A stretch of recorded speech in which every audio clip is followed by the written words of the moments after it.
Hey guys, what is up? This is Mr. A. Crizzy here, and in tonight's movie review, I'm going to be doing a movie review on this new movie which just came out in theaters today, and it's also the new Apple original film I just got back from seeing in theaters with my parents, and this review is going to be on Fly Me to the Moon. These three are tickets to the movie Fly Me to the Moon, and so Fly Me to the Moon is the new Apple original film starring Channing Tatum and Scarlett Johansson. And this movie's played out as a period romantic comedy drama film. And this movie takes place during the 1960s space race between the United States and the Soviet Union. And so in this movie, a relationship develops between a NASA director in charge of the Apollo 11 launch and the marketing specialist that brought in to fix NASA's public image and stage a backup fake moon landing. And yeah, and pretty much Channing, like Kelly Jones and Cole Davis, they're pretty much the main characters of this film, and they sort of have like a bond to each other in a relationship in terms of like a romantic film. And of course this movie talks about where it basically takes place in the 1960s about space during the space race and the Apollo 11 launch and all that. But that's all you pretty need to know about the story of Fly Me to the Moon. So when I first saw a trailer for this movie, it did look pretty interesting from the trailers, like a space like a NASA space launch movie starring Channing Tatum and Scarlett Johansson together. And and this movie was also an Apple original film too, released exclusively in movie theaters. And like I said in my other reviews on Apple original films, I think it's cool how Apple original films is like releasing more of their movies in theaters exclusively. Just like how they did with Killers of the Flower Moon, Napoleon, and Argyle.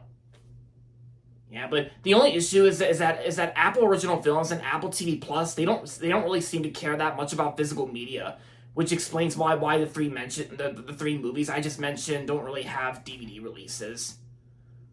But yeah, something like yeah, because Apple TV Plus they don't really seem to care that much about physical media, just like how they're on Netflix side. But but I'm not here to talk about that in general, because I'm just here to talk about my thoughts and opinions on Fly Me to the Moon. So what I like about this movie is that I do like the chemistry between Scarlett Johansson and Channing Tatum together, and I like how I like the chemistry between them and how it works here. And as for the story itself was kind of solid enough. Although there might be some parts where it may be hard for you to understand and all that, like how they're trying to film like a fake moon landing and all that. Some parts may be hard to understand until you get it, like, until you watch it or something. Oh yeah, and of course there are some comedic elements that are here in this film, like because my screening had the audience laughing at some parts. Like there was actually a running gag featuring a black cat in some scenes in the film.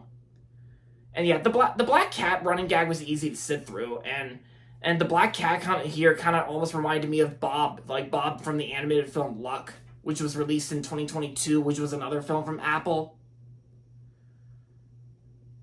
Yeah. But I still think Luck is a pretty decent enough film for what it is. Like the movie Luck. But I can see why people didn't really like that film that much. But as for Fly Me to the Moon, this was a pretty solid enough. This was a pretty good enough film in my opinion. I liked it. As when me and my parents were walking out of the auditorium, my parents thought it was 50-50 for them. It was like 3 out of 5 from dad. Like they say it's a good movie, but of course it's not completely awesome, because this movie does have its flaws here and there.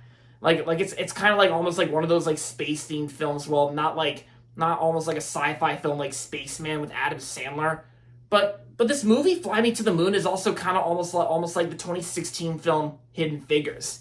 And I still enjoyed Hidden Figures. I still think Hidden Figures I thought was a really good movie from 2016.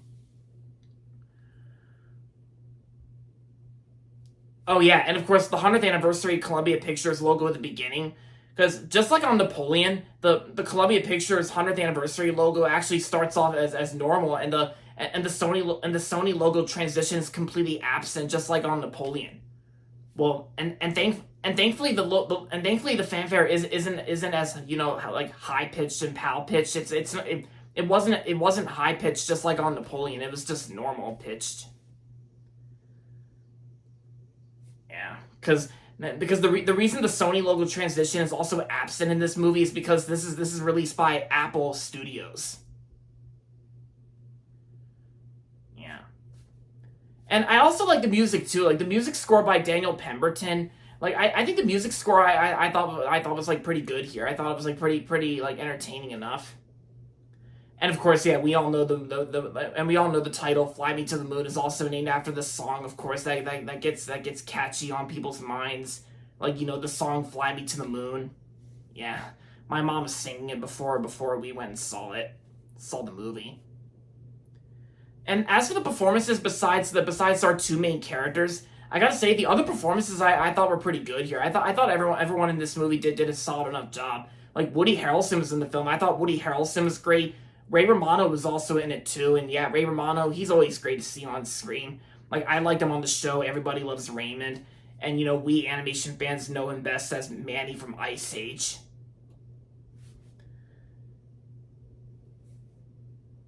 And yeah, so overall, Fly Me to the Moon was a pretty good movie, and if you're looking for a new movie to see in theaters this weekend, if you're besides like Inside Out 2, Despicable Me 4, or the 30th anniversary re-release of The Lion King, I recommend checking out Fly Me to the Moon.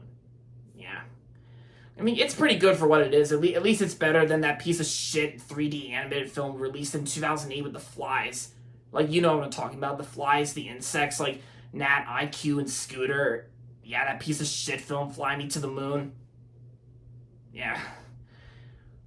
This here, Fly Me to the Moon, is what we're talking about here for tonight's review.